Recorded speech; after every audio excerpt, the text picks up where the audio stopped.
خاتم النبیین صلی اللہ علیہ وآلہ وسلم کا فرمان ہے، جس نے مجھ پر ایک بار درود پاک پڑھا اللہ کریم اس پر 10 رحمتیں بھیجتا ہے۔ صلو علی الحبیب صلی اللہ علیہ محمد صلی اللہ علیہ وآلہ وسلم۔ مدنی چینل کے ناظرین، ہمارے آج کے سلسلے کا عنوان ہے پڑوسیوں کا احساس۔ ایک ہی محلے یا سوسائٹی میں رہنے والے لوگ اگر ایک دوسرے کا احساس نہ کریں، دکھ درد میں شریک نہ ہوں، تو بہت سی مشقتیں اور پریشانیاں پیدا ہو سکتی ہیں۔ اس لیے اسلام نے جہاں ماں باپ اور عزیز و اقارب کے ساتھ حسن سلوک، ہمدردی و اخوت، پیار و محبت، امن و سلامتی اور ایک دوسرے کے دکھ درد میں شریک ہونے کی تعلیم دی ہے، وہیں قرب و جوار میں بسنے والے پڑوسیوں کو بھی محروم نہیں رکھا، بلکہ ان کی جان و مال اور اہل و عیال کی حفاظت کا ایسا درس دیا کہ اگر اس پر عمل کیا جائے تو بہت سے معاشرتی مسائل حل ہو سکتے ہیں، اور اس کے نتیجے میں ایک ایسا معاشرہ تشکیل پا سکتا ہے جہاں ہر ایک دوسرے کے جان و مال، عزت و آبرو اور اہل و عیال کا محافظ ہوگا۔ دین اسلام میں پڑوسوں کی خاص اہمیت و فضیلت بیان کی گئی ہے۔ اللہ کریم ارشاد فرماتا ہے، ترجمہ کنز ایمان، اور اللہ کی بندگی کرو اور اس کا شریک کسی کو نہ ٹھہراؤ، اور ماں باپ سے بھلائی کرو اور رشتہ داروں اور یتیموں اور محتاجوں اور پاس کے ہمسائے اور دور کے ہمسائے اور کروٹ کے ساتھی اور راہ گیر اور اپنی باندھی غلام سے، بے شک اللہ کو خوش نہیں آتا کوئی اترانے والا، بڑائی ماننے والا۔ اس آیت مبارکہ میں قریب کے ہمسائے سے مراد وہ ہے جس کا گھر اپنے گھر سے ملا ہوا ہو، اور دور کے ہمسائے سے مراد وہ ہے جو محلے دار تو ہو مگر اس کا گھر اپنے گھر سے ملا ہوا نہ ہو، یا جو پڑوسی بھی ہو اور رشتہ دار بھی وہ قریب کا ہمسایہ ہے، اور وہ جو صرف پڑوسی ہو رشتہ دار نہ ہو وہ دور کا ہمسایہ، یا جو پڑوسی بھی ہو اور مسلمان بھی وہ قریب کا ہمسایہ، اور وہ جو صرف پڑوسی ہو مسلمان نہ ہو وہ دور کا ہمسایہ ہے۔ خاتم النبیین صلی اللہ علیہ وآلہ وسلم نے ارشاد فرمایا، پڑوسی 3 قسم کے ہیں۔ نمبر 1 وہ پڑوسی جس کا ایک حق ہوتا ہے، نمبر 2 وہ پڑوسی جس کے 2 حق ہوتے ہیں، اور نمبر 3 وہ پڑوسی جس کے 3 حق ہوتے ہیں۔ مسلمان رشتہ دار پڑوسی کے 3 حق ہیں: حق پڑوس، حق اسلام اور رشتہ داری کا حق۔ مسلمان پڑوسی کے 2 حق ہیں: حق پڑوس اور حق اسلام۔ مشرک پڑوسی کا صرف ایک حق ہے، حق پڑوس۔ ایک شخص بارگاہ رسالت میں حاضر ہو کر اپنے پڑوسی کی شکایت کرنے لگا تو خاتم النبیین صلی اللہ علیہ وآلہ وسلم نے حکم ارشاد فرمایا، مسجد کے دروازے پر یہ اعلان کیا جائے کہ سن لو 40 گھر پڑوس میں داخل ہیں۔ مدنی چینل کے ناظرین، اسلام میں پڑوسی کو اس قدر اہمیت حاصل ہے کہ خاتم النبیین صلی اللہ علیہ وآلہ وسلم نے 3 بار ارشاد فرمایا، اللہ کی قسم وہ مومن نہیں ہو سکتا۔ صحابہ کرام علیہم رضوان نے عرض کی، یا رسول اللہ صلی اللہ علیہ وآلہ وسلم وہ کون ہے؟ آپ علیہ السلام نے ارشاد فرمایا، جس کی برائیوں سے اس کا پڑوسی محفوظ نہ رہے۔ دین اسلام نے پڑوسیوں کا احساس کرتے ہوئے کسی شخص کے کامل مؤمن ہونے اور نیک و بد ہونے کا معیار اس کے پڑوسی کو مقرر فرمایا۔ چنانچہ ایک شخص نے بارگاہ رسالت میں عرض کی، یا رسول اللہ صلی اللہ علیہ وآلہ وسلم مجھے ایسا عمل بتائیے کہ جس سے میں جنت میں داخل ہو جاؤں۔ تو رسول اللہ صلی اللہ علیہ وآلہ وسلم نے ارشاد فرمایا، نیک بن جاؤ۔ اس نے عرض کی، مجھے اپنے نیک بننے کا کیسے علم ہوگا؟ آپ علیہ السلام نے ارشاد فرمایا، اپنے پڑوسیوں سے پوچھو،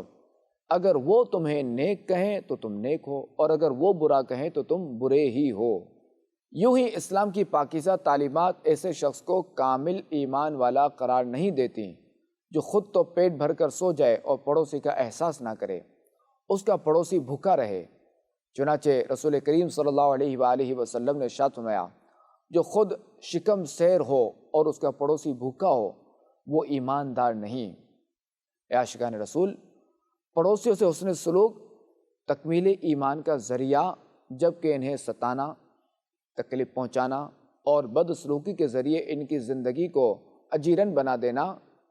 دنیا و آخرت میں نقصان کا حقدار بننا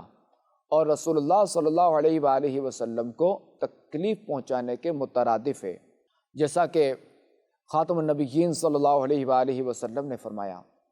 جس کے شر سے اس کا پڑوسی بے خوف نہ ہو وہ جنت میں نہیں جائے گا۔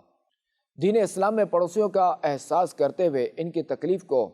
اللہ کریم اور رسول کریم صلی اللہ علیہ وآلہ وسلم کو تکلیف دینا قرار دیا گیا، جیسا کہ خاتم النبیین صلی اللہ علیہ وآلہ وسلم نے ارشاد فرمایا، جس نے اپنے پڑوسی کو تکلیف دی بے شک اس نے مجھے تکلیف دی،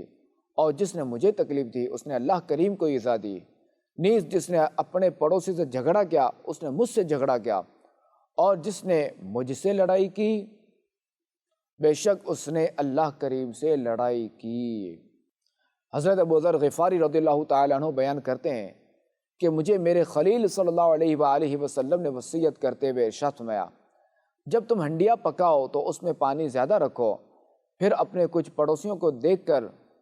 اس میں سے کچھ ان کو دو۔ مدنی چینل کے ناظرین، دین اسلام نے جس طرح ماں باپ، اولاد اور دیگر عزیز و اقارب کے حقوق بیان فرمائے ہیں،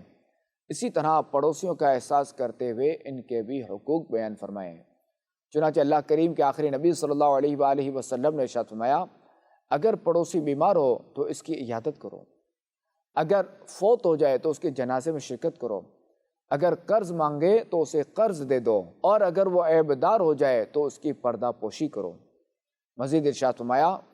اگر وہ تم سے مدد طلب کرے تو اس کی مدد کرو، اور اگر وہ محتاج ہو تو اسے عطا کرو۔ کیا تم سمجھ رہے ہو جو میں تمہیں کہہ رہا ہوں؟ پڑوسی کا حق کم لوگ ہی ادا کرتے ہیں جن پر اللہ کریم کا رحم و کرم ہوتا ہے۔ مزید ارشاد فرمایا، اگر وہ تنگ دست ہو جائے تو اسے تسلی دو، اگر اسے خوشی حاصل ہو تو مبارکباد دو، اگر اسے مصیبت پہنچے تو اسے تعزیت کرو، اگر وہ مر جائے تو اس کے جنازے میں شرکت کرو، اس کی اجازت کے بغیر اس کے گھر سے اونچی عمارت بنا کر اس سے ہوا نہ روکو، سالن کی خوشبو سے اسے تکلیف نہ پہنچاؤ، ہاں یہ کہ اسے بھی مٹھی بھر دے دو تو صحیح ہے، اگر پھل خرید کر لاؤ تو اسے بھی اس میں سے کچھ تحفہ بھیجو، اور ایسا نہ کر سکو تو اسے چھپا کر اپنے گھر لاؤ، اور پڑوسی کے بچوں کو تکلیف دینے کے لیے تمہارے بچے پھل لے کر باہر نہ نکلیں۔ مدنی چینل کے ناظرین، یاد رکھیے، حق پڑوس صرف یہ نہیں کہ پڑوسی کو تکلیف پہنچانے سے بچا جائے، بلکہ پڑوسی کی طرف سے پہنچنے والی تکالیف کو برداشت کرنا بھی حق پڑوس میں شامل ہے، کیونکہ ایسا بھی ہوتا ہے کہ ایک شخص اپنے پڑوسی کو تکلیف نہیں پہنچاتا اور وہ اس کے بدلے میں اسے تکلیف نہیں دیتا، حالانکہ اس طرح پڑوس کا حق ادا نہیں ہوتا، کیونکہ یہ تو احسان کے بدلے احسان ہے، بلکہ پڑوسی اگر برا ہو، تکلیف دیتا ہو، تب بھی اس کا احساس کرتے ہوئے اس کے ساتھ اچھا سلوک کیا جائے، جیسا کہ خاتم النبیین صلی اللہ علیہ وآلہ وسلم نے ارشاد فرمایا، اللہ کریم 3 طرح کے لوگوں سے محبت فرماتا ہے،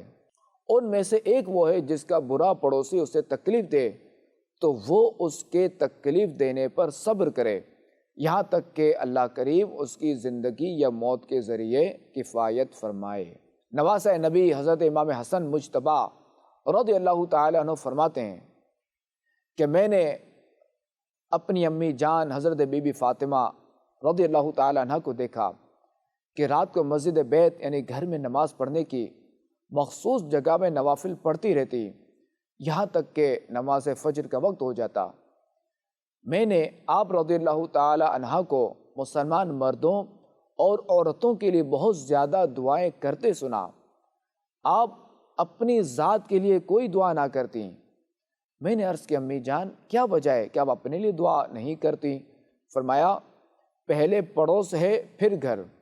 اے عاشقان صحابہ والے بیت، دیکھا آپ نے جنتی خواتین کے سردار حضرت بی بی فاطمہ الزہرا رضی اللہ تعالی عنہ کا شوق عبادت اور پڑوسیوں پر شفقت۔ بے شک پڑوسیوں کی بڑی اہمیت ہے، مگر افسوس اب ہمیں اس کا احساس نہ رہا۔ پڑوسیوں کے ساتھ ہمیشہ بھلائی کے ساتھ پیش آنا چاہیے۔ آئیے مکتبۃ المدینہ کی کتاب مکاشفۃ القروب میں دیے ہوئے مضمون کی روشنی میں پڑوسیوں کے مزید حقوق کے بارے میں سنتے ہیں۔ چنانچہ امام غزالی رحمۃ اللہ تعالی علیہ فرماتے ہیں، پڑوسی کے حقوق میں سے یہ بھی ہے کہ اسے دیکھتے ہی سلام کرے، اس سے طویل یعنی لمبی گفتگو نہ کرے، اس سے اکثر مانگتا نہ رہے، مرض میں اس کی عیادت کرے، مصیبت میں اسے تسلی دے، اگر اس کے یہاں موت ہو جائے تو اس کے ساتھ رہے، خوشی میں اسے مبارکباد دے اور اس کی خوشی میں برابر کا شریک رہے، اس کی غلطیوں سے درگزر کرے، چھت سے اس کے گھر میں نہ جھانکے، اپنے گھر کی دیوار پر شاہتیر، لکڑی کا تختہ، پھٹا، بیم وغیرہ رکھنے سے اس کو نہ روکے، اس کے گھر کے صحن میں یا دروازے کے پاس کچرا، مٹی وغیرہ نہ پھینکے، اس کے گھر کا راستہ تنگ نہ کرے، جیسا کہ آج کل ہوتا ہے کہ پڑوسی کے گھر کے آگے گاڑی پارک کر کے اس کا راستہ تنگ کر دیا جاتا ہے، تو ایسا نہ کرے۔ وہ گھر کی طرف جو کچھ لے کر جا رہا ہو اسے نہ دیکھے، اسے نہ گھورے، اس کی غیر موجودگی میں اس کے گھر کی دیکھ بھال سے غافل نہ ہو، اس کی غیبت کسی سے نہ سنے، اس کی عزت کی حفاظت کرے، اس کی اولاد سے نرمی سے گفتگو کرے، جن دینی اور دنیاوی امور سے وہ ناواقف ہو ان میں اس کی رہنمائی کرے۔ یہ وہ حقوق ہیں جو عام و خاص ہر مسلمان کے لیے ضروری ہیں۔ مدنی چینل کے ناظرین، ہر مسلمان کو چاہیے کہ وہ اپنے پڑوسیوں کا احساس کرتے ہوئے ان کے ساتھ حسن سلوک سے پیش آئے اور انہیں اذیت دینے سے بچتا رہے، کہ ہمارے بزرگان دین رحمہم اللہ المبین پڑوسیوں کا بہت احساس فرماتے اور کوئی بھی ایسا کام نہ کرتے جس سے پڑوسی کو تکلیف پہنچنے کا اندیشہ ہوتا۔ آئیے اپنے اندر پڑوسیوں کے احساس کا جذبہ بیدار کرنے کی نیت سے بزرگوں کے چند واقعہ سنتے ہیں۔ کسی بزرگ نے اپنے دوستوں سے گھر میں چوہوں کی کثرت کی شکایت کی تو ان سے کہا گیا کہ آپ بلی کیوں نہیں پال لیتے؟ فرمایا، مجھے اس بات کا خوف ہے کہ بلی کی آواز سن کر چوہے پڑوسیوں کے گھروں میں چلے جائیں گے، یوں میں ان کے لیے اس بات کو پسند کرنے والا ہو جاؤں گا جس بات کو اپنی ذات کے لیے پسند نہیں کرتا۔ حضرت فقی مہدی بن یحییٰ رحمۃ اللہ تعالی علیہ فرماتے ہیں، ہم نے ہمیشہ صوفی بزرگ حضرت سیدنا شیخ ابو عبداللہ محمد عربی فشتالی رحمۃ اللہ تعالی علیہ کے پڑوسیوں سے ان کی تعریفیں ہی سنی ہیں۔ آپ کے پڑوسی بہت اچھے الفاظ سے آپ کو یاد کرتے تھے۔ پڑوسیوں نے یہ بھی بتایا تھا کہ آپ رحمۃ اللہ تعالی علیہ جب بھی گھر والوں کے لیے گوشت خریدتے تو پڑوسیوں کے لیے بھی خریدتے اور فرماتے تھے، میں اکیلا گوشت پکا کر اپنے پڑوسیوں کو محروم نہیں چھوڑ سکتا۔ ابن مقفع کو یہ خبر ملی کہ ان کا پڑوسی قرض کی ادائیگی کی وجہ سے اپنا گھر بیچ رہا ہے، کیونکہ ابن مقفع اس کے گھر کی دیوار کے سائے میں بیٹھتا تھا۔ کہنے لگا، اگر اس نے مفلس ہونے کی وجہ سے اپنا گھر بیچ دیا جب تو میں نے اس کے گھر کے سائے کا بھی حق ادا نہ کیا۔ یہ کہہ کر ابن مقفع نے اس کے گھر کا ثمن ادا کیا اور اس سے کہا، گھر مت بیچو۔ مفتی احمد یار خان نعیمی رحمۃ اللہ تعالی علیہ فرماتے ہیں،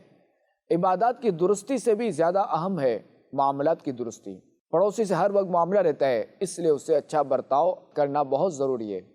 اس کے بچوں کو اپنی اولاد سمجھے، اس کی عزت و ذلت کو اپنی عزت و ذلت سمجھے۔ پڑوسی اگر غیر مسلم بھی ہو تب بھی پڑوسی کے حقوق ادا کرے۔ حضرت بایزید بسطامی رحمۃ اللہ تعالی علیہ کا یہودی پڑوسی سفر میں گیا، اس کے بال بچے گھر رہ گئے۔ رات کو یہودی کا بچہ روتا تھا۔ آپ رحمۃ اللہ تعالی علیہ نے پوچھا کہ بچہ کیوں روتا ہے؟ یہودن بولی، گھر میں چراغ نہیں ہے، بچہ اندھیرے میں گھبراتا ہے۔ اس دن سے آپ رحمۃ اللہ تعالی علیہ روزانہ چراغ میں خوب تیل بھر کر روشن کر کے یہودی کے گھر بھیج دیا کرتے تھے۔ جب وہ یہودی لوٹا اور اس کی بیوی نے یہ واقعہ سنایا تو یہودی بولا کہ جس گھر میں بایزید کا چراغ آ گیا وہاں اندھیرا کیوں رہے، اور یوں وہ سب کے سب مسلمان ہو گئے۔ اللہ کریم ہمیں اپنے پڑوسیوں کے حقوق ادا کرنے کی توفیق عطا فرمائے اور ان کے ساتھ اچھا سلوک، اچھا برتاؤ کرنے کی توفیق و سعادت عطا فرمائے۔ آمین بجاہ خاتم النبیین صلی اللہ علیہ وآلہ وسلم۔